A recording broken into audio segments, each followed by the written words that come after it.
攻撃する歩兵たちは着実に歩を進め、彼らの象はすでに防御ラインを打ち破った。王は退却しようとするが、背後から来る敵の騎兵隊はそばから攻撃する。脱出は不可能。しかしこれは本当の戦争でもなければただのゲームでもない。おおよそ1500年以上もの歴史があるチェスは、軍事戦略を練る道具として、人間社会の所持の比喩として、また天才の基準を測るものとして知られてきた。チェスに関する最も古い記録は7世紀のものだが、言い伝えによるとゲームの起源はさらに100年遡ると言われている。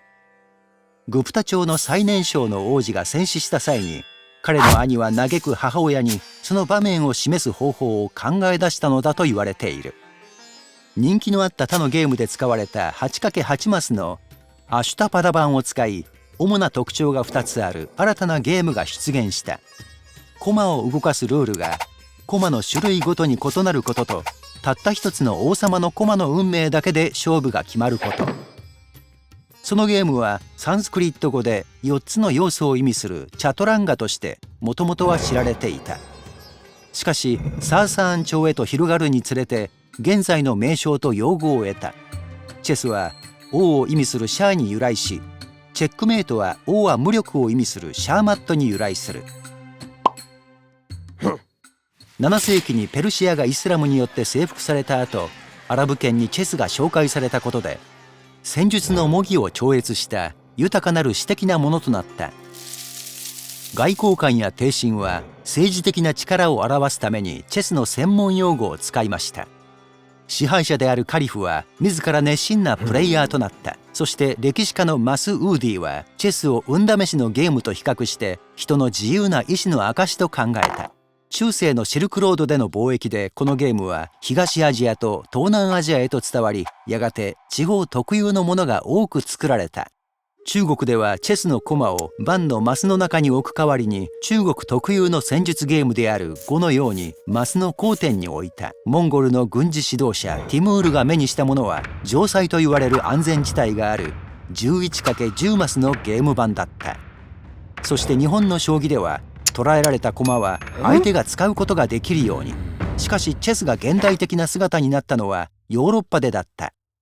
西暦1000年までにこのゲームは宮中の教育の一部となった。チェスは社会の各階級の者が適切な役割を果たすための教育的な例として利用され、その駒は新たな社会的背景の下で再解釈された。それと同時に教会はゲームというものに対して不信を抱いたままだった。ゲームに時間を費やしすぎると道徳家たちは警告し、フランスでチェスはしばらくの間禁止にさえなった。それでもゲームの人気は広がり、15世紀に私たちが今知っている姿へと変化していった。比較的弱い駒だったコモンがより強いクイーンに置き換えられたのは、当時の強い女性リーダーの台頭に影響されたのかもしれないね。この変化はゲームの勢いを加速させた。そして他のルールが普及するにつれて、ゲームの一般的な始め方や終局方法を分析した論文も出現する。チェス理論が生まれたのだ。啓蒙時代の到来とともにチェスは王宮からカフェへと場が移行していった。この時代にチェスは想像力の表現として捉えられ、大胆な動きや劇的な手が進められるように。このスタイルは不死身のゲームの名が残る1851年の一戦でピークを迎える。この対戦でアドルフ・アンデルセンはクイーンと両方のルークを犠牲にしながらもチェックメイトに成功したのだ。しかし19世紀後半に公式な競技が行われるようになると、戦術的な計算がドラマチックな直感力に勝ることが示された。そして国際大戦が隆盛するにつれてチェスは新たに地政学的な重要性を帯びる。冷戦の際、ソ連はチェスの才能を育成するために多大な資源を投入し、その後20世紀の終わりまでチャンピオンを独占し続けた。しかしそのロシアの独占を覆したのは他国の国民ではなく、ディープブルーと呼ばれた IBM 社のコンピュータだった。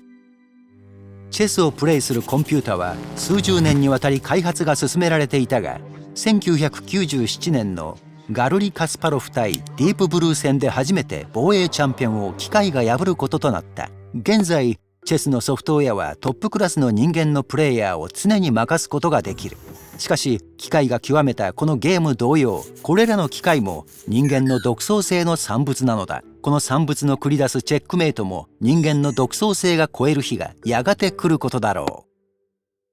チョコレートにも長くて複雑な歴史があります。原産地であるメソアメリカまでその来歴を遡り、かつては苦い飲み物だったチョコレートが現代の甘くて美味しいスイーツへと変身していく歴史をこの動画でたどってみましょう。